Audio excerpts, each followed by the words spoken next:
It's a pleasure to have Jossy join me on the program to talk about what's been going on in Aruba, get updates on the Holloway case. Jossy, how are you, sir? Pretty good, sir.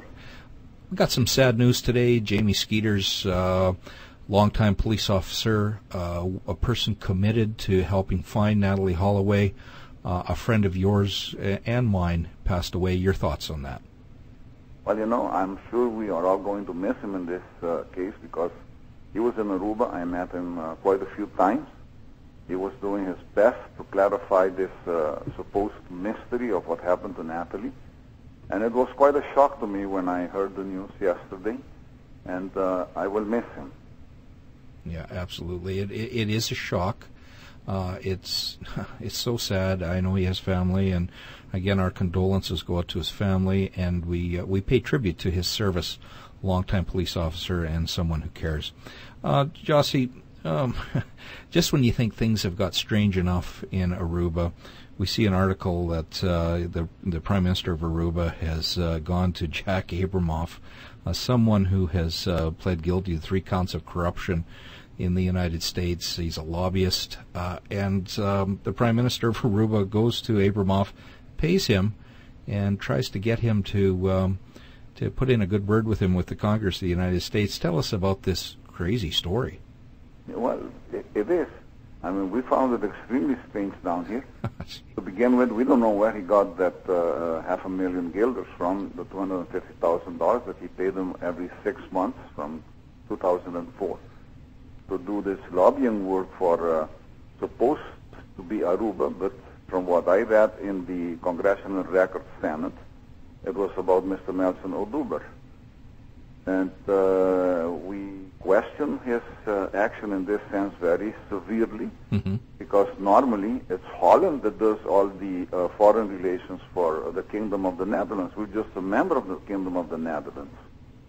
And I think that he surpassed his authority in that sense. I mean, to hire these people, especially this kind of people, to do lobby work for Aruba, I think that's very bad for the island. And $250,000 could have been used to help find Natalie Holloway. The island of Aruba and the Prime Minister of Aruba have a black mark across them because of the sloppy work that they've done. What do you think is their main goal here? I know this goes back to 2004, but is it strictly a tourist issue, or is it strictly a let's promote the Prime Minister issue? It's let's promote the Prime Minister issue, because I don't see in what sense that would help Aruba as far as tourism is concerned. There are so many other things they could have done with that money. For example, make some kind of a promotional campaign in the U.S. Right. tourism instead of paying these characters to do this kind of work. Does the Prime Minister of Aruba not follow American news to see that Jack Abramoff is he's a crook? Of course, I'm sure he does. But you see, he contacted him through the other people called the Alexander Strategy Group that employed Abramoff to do all this kind of work for them. But they did meet, the Prime Minister, according to our sources, did meet with Abramoff and this group here in Aruba at one point or another. And he was very well aware of what was going on here. Now, the Prime Minister wants to, the term is here, to beef himself up in the United States. He spent a lot of, is it taxpayers' money to do this, yet you have a police department there that their officers are underpaid. There are so many issues going on in the government that this money could have been well spent more on the island of Aruba rather than doing this, correct?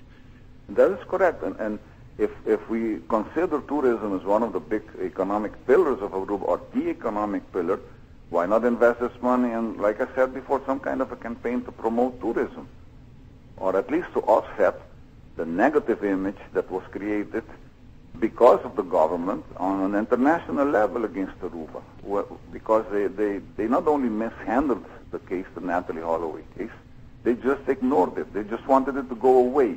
They made absolutely no effort and spent no energy in trying to really solve this case. Speaking of the case, some American media they've been reporting. They've called it breaking news that Karen Johnson has left the case. You reported that on my program 3 weeks ago, so it's hardly breaking news in the U.S. media. But however, they can call it what they want. The question has come up